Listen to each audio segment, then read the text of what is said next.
Voz da Profecia para 2012. Os profetas eram homens que Deus revestia do seu espírito para uma missão especial. O profeta Malaquias. Malaquias, cujo significado é meu mensageiro, foi o último livro a ser escrito no Velho Testamento entre os anos de 458 e 445 a.C. Foi contemporâneo de Esdras e Neemias no pós-exílio babilônico. Malaquias falou a um povo desanimado e cheio de dúvidas que experimentava a miséria, seca, adversidade econômica e desilusão em relação a Deus. O livro registra o último apelo feito pelo Senhor ao seu povo antes do encerramento do Antigo Testamento. Não houve mais profetas para serem ouvidos até João Batista, 4 séculos depois. Malaquias era um escritor corajoso e severo, empenhado em chamar o seu povo para voltar ao relacionamento que havia se comprometido com o Senhor. Através do livro, o profeta lembra Israel do amor do Senhor para com ele. O conteúdo do livro está dividido em 4 capítulos e se desenvolve em 3 sessões. A primeira sessão é dirigida aos sacerdotes, os líderes espirituais da época que haviam desonrado o nome do Senhor. A segunda sessão é dirigida àqueles dentre o povo que haviam se casado com gentios idólatras, o nosso conhecido casamento misto. A terceira sessão é dirigida ao povo em geral, advertindo-o do juízo precedido da vinda do Messias. O Senhor comunicou por meio de Malaquias que não havia desistido da sua aliança com Israel, nem haveria de esquecer-se das promessas que havia feito aos seus patriarcas. Graça e paz. Realmente Jesus é diferente. Um Deus verdadeiro busca um relacionamento verdadeiro. Eu lembro até hoje, quando nós tivemos a oportunidade de ir até Gramado, a Gabriela ainda era pequena, bons tempos, era pequena, e nós chegamos lá, ela passou uma semana de acampamento, nós ficamos lá, tivemos o privilégio de ficar lá, e numa oportunidade, numa churrascaria, informalmente, nós presenciamos em Almauro uma formatura. Lá estava uma moça com uma turma de formandos, e eles estavam ali fazendo uma homenagem, enfim, e uma das formandas quis fazer uma homenagem aos pais. E ela foi à frente, ali na pizzaria mesmo, e começou a falar, agradecer aos pais. Olha, eu estou aqui porque os meus pais puderam tratar, me educaram, custearam os meus estudos, e ela falou uma coisa que até hoje eu guardei. Ela falou que, olha, a nossa vida começa no banco de trás dos carros, né, do carro dos nossos pais, os nossos pais conduzindo o carro, e a nossa vida vai seguindo, e de repente quando você vê, você está à frente do volante no carro e os pais atrás, né? E o maior privilégio que nós temos como pais é, depois que você educa o filho, depois que você instrui o seu filho, você vê aquele filho voltando para você, ou seja, te buscando, mas de uma forma voluntária, e conversando com você, honrando a você com a companhia dele, com a conversa. E é isso que nós vamos falar aqui de Malaquias, retomando o tema de Malaquias. Malaquias 3, capítulo 3, falando desse pai amoroso que busca do seu filho um relacionamento verdadeiro. Peço então que você acompanhe comigo aí Malaquias 3, dos versículos 13 a 18, é a porção que nós vamos ler. Malaquias, capítulo 3, versículos 13 ao 18. Você pode seguir na sua Bíblia ou acompanhar na tela. Malaquias 3, 13, 18. Vou seguir com vocês então. Diz o versículo 13, capítulo 3. As vossas palavras foram duras para mim, diz o Senhor, mas vós dizeis, que temos falado contra ti? Vós dizeis, versículo 14, inútil é servir a Deus. Que nos aproveitou termos cuidado em guardar os seus preceitos e em andar de luto diante do Senhor dos Exércitos. Ora, pois nós reputamos por felizes os soberbos, também os que cometem impiedade prosperam. Sim, eles tentam ao Senhor e escapam. Então os que temiam ao Senhor falavam uns aos outros. O Senhor atentava e ouvia. Havia um memorial escrito diante dele, diante de Deus, para os que temem ao Senhor e para os que se lembram do seu nome. Eles serão para mim particular tesouro naquele dia que preparei, diz o Senhor dos Exércitos. Poupá-los-ei, como um homem poupa a seu filho que o serve. Vamos orar? Deus, nós te louvamos, ó Deus, te agradecemos pela oportunidade de estarmos aqui, ó Deus. Eu te louvo pela vida do Osmar, que está conosco de novo. Obrigado, Senhor Deus, pelo teu poder sobre a vida dele. Obrigado que o Senhor restaurou a vida dele. Nós somos privilegiados de ter ele conosco aqui. Senhor Deus, nos dê esse privilégio, como o Luiz falou, Senhor Deus, orou a Ti. Nos dá uma porção da Tua palavra, Senhor Deus, para que a gente possa nos deleitar com o Senhor que é um Deus verdadeiro, um Pai amoroso, um Pai misericordioso. Ó Deus, em nome de Jesus, é que eu te peço e já te agradeço, ó Deus, amém. Ok, nós vamos seguir então, vendo a frase que eu trouxe para vocês, aquilo que eu trouxe de mais importante nesse texto. Diz assim: o temor do Senhor é a base para o verdadeiro relacionamento com Deus. De tudo que nós vimos até agora de Malaquias, todos os sintomas de pecado do povo, havia um motivo, havia um buraco no barco ali, alguma coisa estava acontecendo para que aquele povo estivesse todo desestruturado, aquela frieza espiritual tem um motivo, e o motivo está aqui. O temor do Senhor é a base para o verdadeiro relacionamento com Deus. O povo havia perdido o foco do seu Senhor, do seu Pai, desse relacionamento verdadeiro. O motivo, a causa dele ter perdido o foco, ele perdeu o temor ao Senhor. Vamos ver um pouco mais sobre isso. Nós vamos ver então duas reações diante de Deus, duas reações que Deus identifica entre o seu povo, quando ele chama o seu povo a um verdadeiro relacionamento. O povo, algum grupo, um dos grupos ali do povo de Israel, eles tentam ao Senhor. Nós vamos ver nessa porção de 3:13 a 15. E um outro grupo, eles temem ao Senhor. A palavra de Deus diz que Deus, ele inclina os seus ouvidos. E ao inclinar os seus ouvidos, ele encontra dois grupos distintos. O Espírito de Deus, então, ele está presente no meio do povo dele, e ele está escutando, ouvindo o que o seu povo fala a respeito dele. Nós vamos ver, então, algumas características, algumas consequências e sintomas de cada um desses grupos. Então Deus faz uma convocação ao seu povo. Deus convoca, então, ele fala em 3:7, ele fala: tornai-vos a mim, diz o Senhor. E ainda em 3:10 ele fala: provai de mim. Nós vimos o Átila falando que o povo identificou 3 pecados capitais. Acompanhe comigo na sua Bíblia aí. O primeiro pecado é o casamento misto. Você vê aí no capítulo 2, versículo 11. Dê uma olhada na sua Bíblia aí.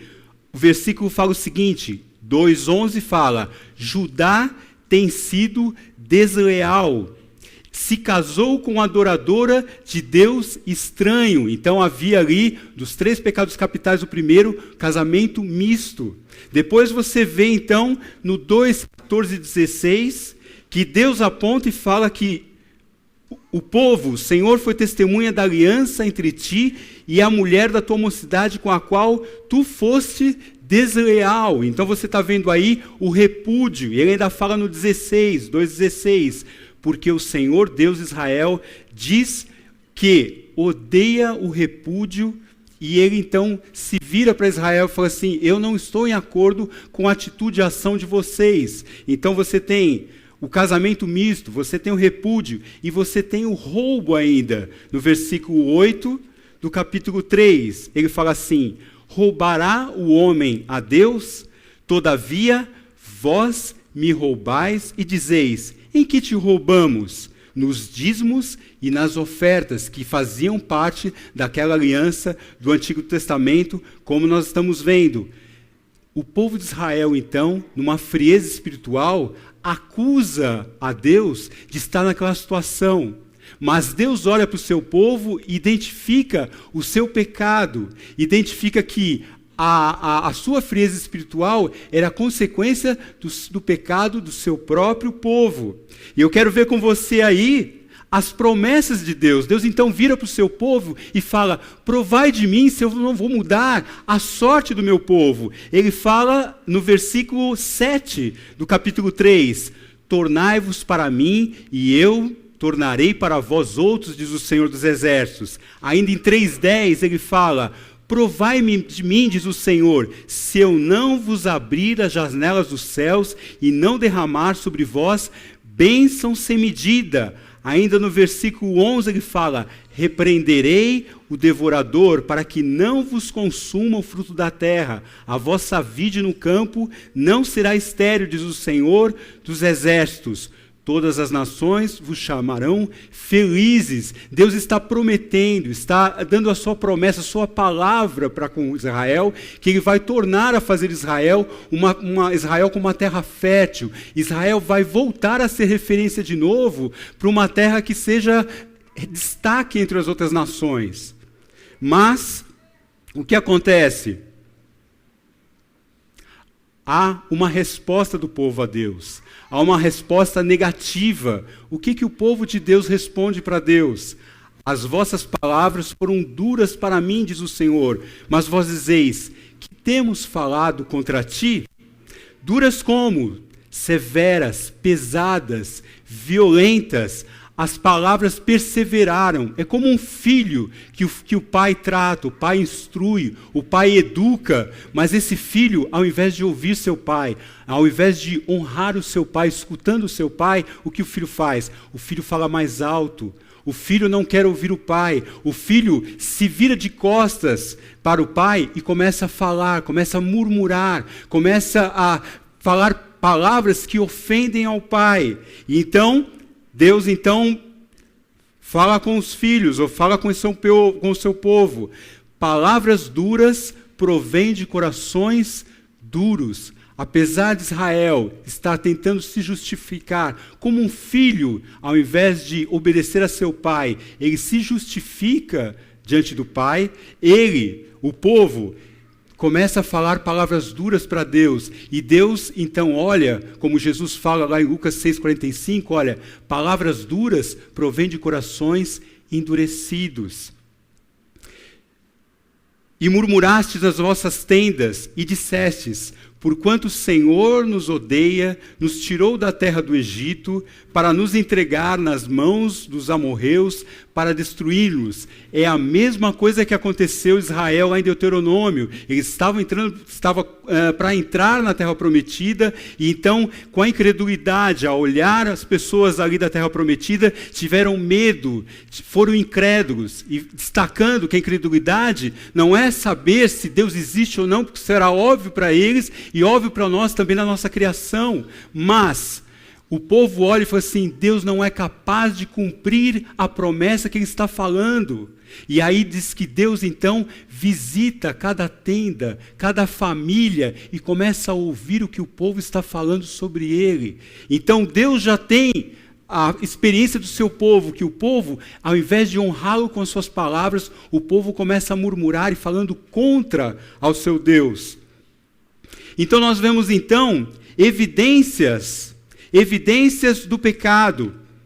Nós temos aí as primeiras palavras do povo. Eles declaram: inútil é servir a Deus. Ao invés de um privilégio, como Osmar falou aqui, de estar servindo, de estar honrando o nome do Senhor, eles tinham aquilo como um peso. Aí eles estavam tentando ver, escuta, nós não estamos ganhando vantagem nenhuma em fazer isso. Há um ar de frustração, há um ar de apatia, insatisfação, desânimo. Mas por quê? Veja só, que nos aproveitou termos cuidado. Essa palavra que nos aproveitou já é um fruto daqueles casamentos mistos que eles estavam tendo e aquela idolatria penetrando Israel. E a característica da idolatria qual que é? É a barganha, é a troca. Então Israel já está o que? Viciado na idolatria dos outros povos. Assim, eu preciso adorar esse Deus, porque se eu adorar esse Deus eu vou conseguir conquistar as coisas que eu quero. Mas Israel está viciado e olhando só para o seu interesse material, mas não está buscando verdadeiramente um relacionamento com o seu Deus. E ele declara mais ainda: temos cuidado de quê? De guardar os seus preceitos. Ele então está declarando que ele guardou os seus preceitos, que ele guardou os seus mandamentos. Mas veja que mentira. Acompanhe comigo aí na sua Bíblia, nos versículos atrás. Você pode ver no versículo 3, 7, Deus fala o seguinte: desde os dias de vossos pais vos desviastes dos meus estatutos e não os guardastes. Deus está declarando: vocês não guardaram os meus estatutos. Apesar de vocês estarem declarando isso, vocês não guardaram os meus estatutos. Voltando bem mais atrás, Deus no capítulo 1, ele se identifica e se manifesta a Israel: olha, eu vos tenho amado, diz o Senhor. Ainda no versículo 6 ele fala: o filho honra o pai, o servo ao seu senhor. Onde está minha honra? Onde está meu respeito, Israel? Ele ainda fala no versículo 7, oferecei sobre o meu altar pão imundo. Ainda fala no versículo 8, vocês ainda trazeis animal cego para o sacrificardes. Fala depois ainda no 2:2, se o não ouvirdes e se não propuserdes no vosso coração dar honra ao meu nome, Deus está pedindo, está convocando, está convidando Israel: eu quero uma adoração que seja do coração, nada exterior.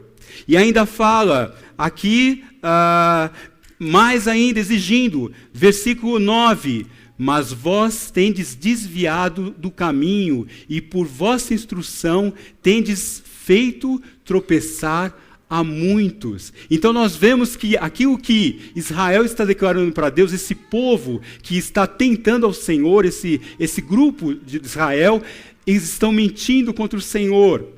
Então, nós vamos ver depois então, no versículo 1 e 9, o que nós temos aqui?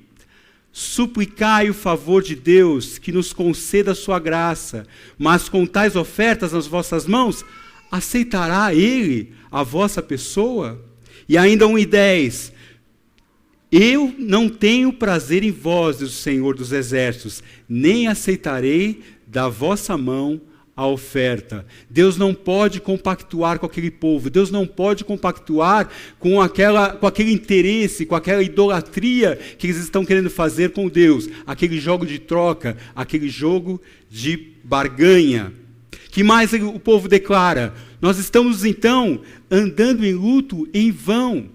O luto, então, o que era? Ele se refere ao quê? Ao fato de se vestirem de pano de saco, de cinzas, do jejum, de tempos de tristeza. Eles estão declarando que isso tudo foi em vão. A nossa busca a Deus foi em vão.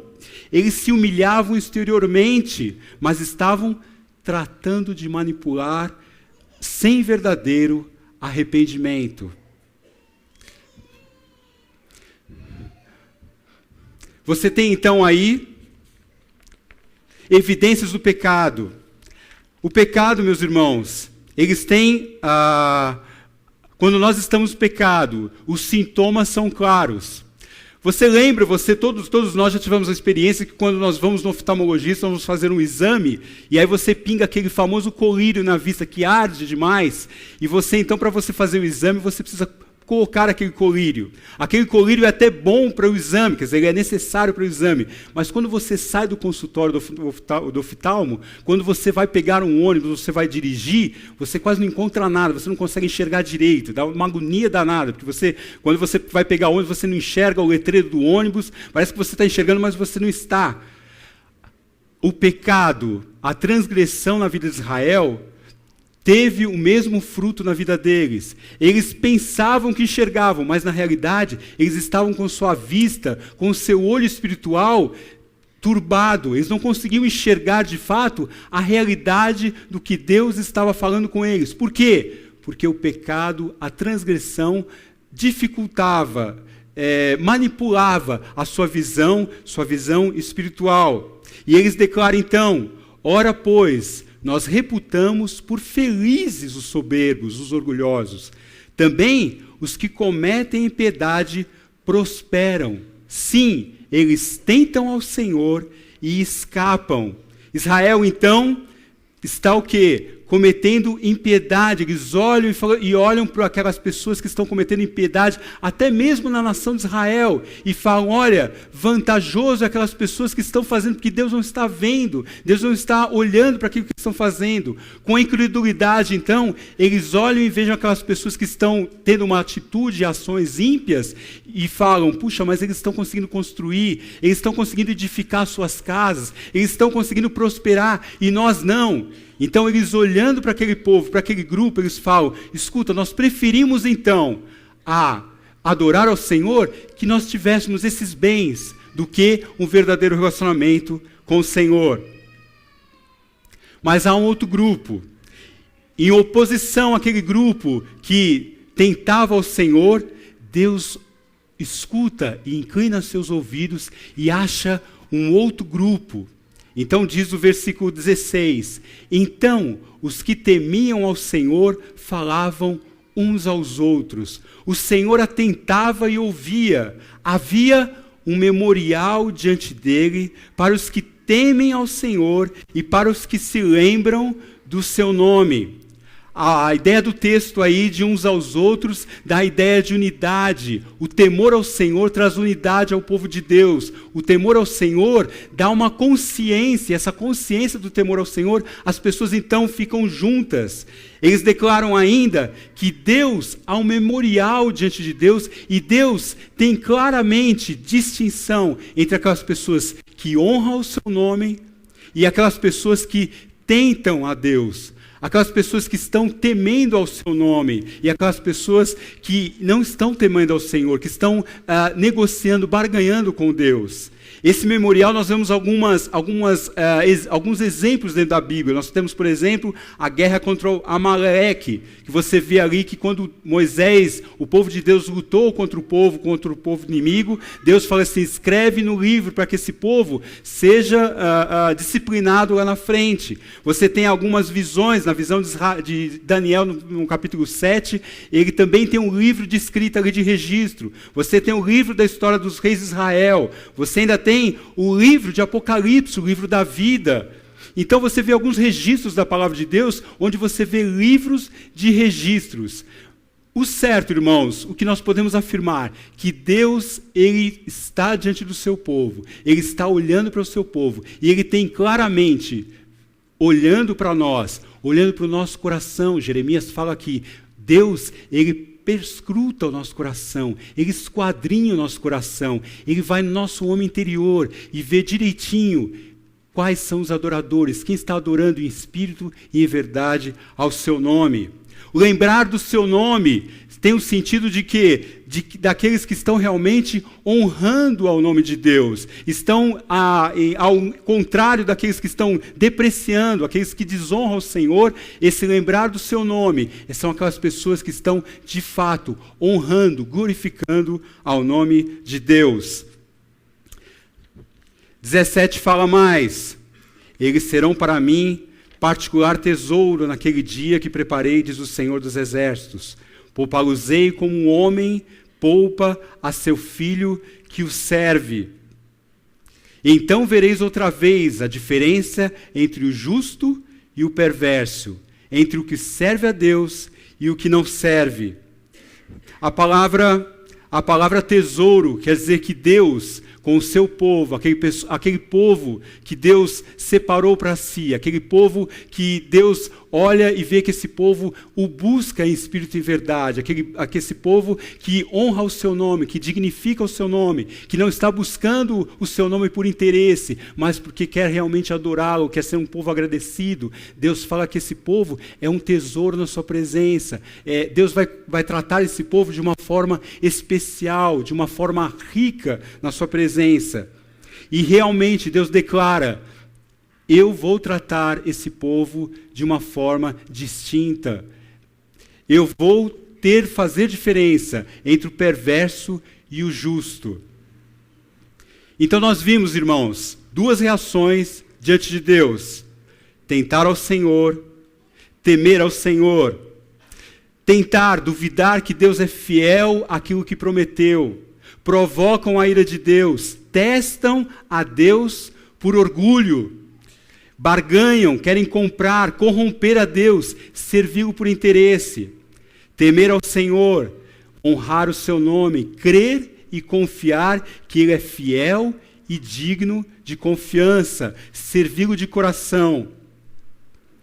O temor do Senhor é a base para o verdadeiro relacionamento com Deus. Fico pensando, como aplicar essa mensagem, como aplicar esse texto dos dias de hoje. Nós não estamos mais debaixo da aliança mosaica, da aliança do Antigo Testamento. Nós estamos diante da nova aliança de Jesus. Jesus é a única pessoa, o único Deus, o único ser, Filho de Deus vivo, que pode de fato nos justificar. Nós somos justificados em Cristo. Mas penso que algumas coisas nós temos que estar atentos, mesmo justificados. Abra sua Bíblia em Romanos 12, por gentileza. Romanos 12, texto conhecido, já bem falado aqui, pregado. E eu quero fechar a mensagem de hoje lendo esse texto. Romanos 12, versículos 1 e 2. Romanos 12, versículos 1 e 2. A minha versão diz assim: rogo-vos, pois, irmãos, pelas misericórdias de Deus, que apresenteis o vosso corpo por sacrifício vivo, santo e agradável a Deus, que é o vosso culto racional. E não vos conformeis com este século, mas transformai-vos pela renovação da vossa mente, para que experimenteis qual seja a boa, agradável e perfeita vontade de Deus. O nosso Deus é um Deus verdadeiro. O nosso Deus é um verdadeiro Deus que realmente nos traz a um verdadeiro relacionamento. Eu penso que nós, mesmo justificados em Cristo, quantas vezes nós chegamos à igreja, quantas vezes nós temos oportunidade para estar no serviço do Senhor e nós falamos algumas palavras que Deus, ao nos ouvir, às vezes nós murmurando, às vezes até no nosso coração, nós soltamos às vezes, que canseira, que fado. Deus, às vezes, muitas vezes, penso que ao nos visitar na nossa casa, nas nossas famílias, até nas nossas coinonias, o que será que Deus escuta? Qual será as afirmações que Deus está escutando de nós? Será que nós estamos tendo o privilégio de honrar a Deus, mesmo quando nós estamos numa situação, nós declaramos muitas coisas, nós falamos assim, puxa, olha, ainda que a videira não deu seu fruto, mas quando as coisas estão ruins, como é que nós estamos na prova com o Senhor? Quais são as declarações que nós temos dado ao Senhor quando nós estamos numa situação difícil, uma doença, uma falta de emprego, uma discussão em casa? O que nós temos declarado? O que Deus tem escutado do nosso coração? Certa vez eu ouvi num livro e ele fala assim, o que seria de nós? Qual seria a nossa reação se os nossos pensamentos fossem colocados num alto-falante e todos ouvissem? É isso que Deus faz conosco. Deus, ele está o quê? Esquadrinhando o nosso coração. Ele está ouvindo se realmente nós estamos adorando Ele, em espírito e em verdade. Ações de graças, ações de louvor, cânticos de louvor. Abaixe sua cabeça.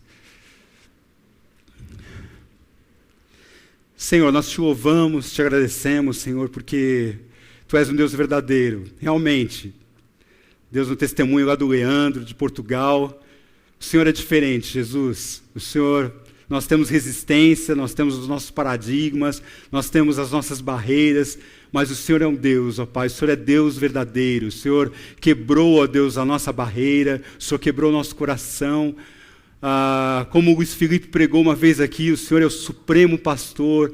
Senhor, só o Senhor pode, Senhor, sondar o nosso coração e tratar aquilo que nós não podemos. Jesus, quantas coisas difíceis nós temos carregado no nosso coração, quantas coisas pesadas nós temos falado, às vezes para a nossa esposa, às vezes para os nossos filhos, às vezes, Senhor Deus, para o nosso irmão aqui na igreja. Senhor, Trata o nosso coração, Deus, purifica o nosso coração, prova, Senhor. Nós não queremos tentar ao Senhor, nós não queremos buscar ao Senhor por barganha, por troca, por interesse. Meu Deus, purifica. E esse é o nosso eu, essa é a nossa tendência. Nós não queremos isso, ó Pai. Nós queremos honrar o Teu nome, nós queremos honrar o Teu nome como a Tua misericórdia, de acordo com a Tua misericórdia para conosco. O Senhor nos perdoou, o Senhor tratou conosco, o Senhor não nos tratou conforme a nossa iniquidade, conforme o nosso pecado, mas o Senhor deu o primeiro passo para nós, ó Deus, até nós chegarmos a nós, ó Pai. E o Senhor foi nos limpando, foi tirando nosso pecado, foi tendo misericórdia, paciência conosco. Pai, nós queremos chegar, ó Pai, mais perto do Senhor. O Senhor nos instruiu, o Senhor nos disciplinou, o Senhor nos educou. Ó Jesus, a gente quer ser grato ao Senhor, Pai. A gente quer ser grato ao Senhor. A gente quer ter uma vida grata ao Senhor.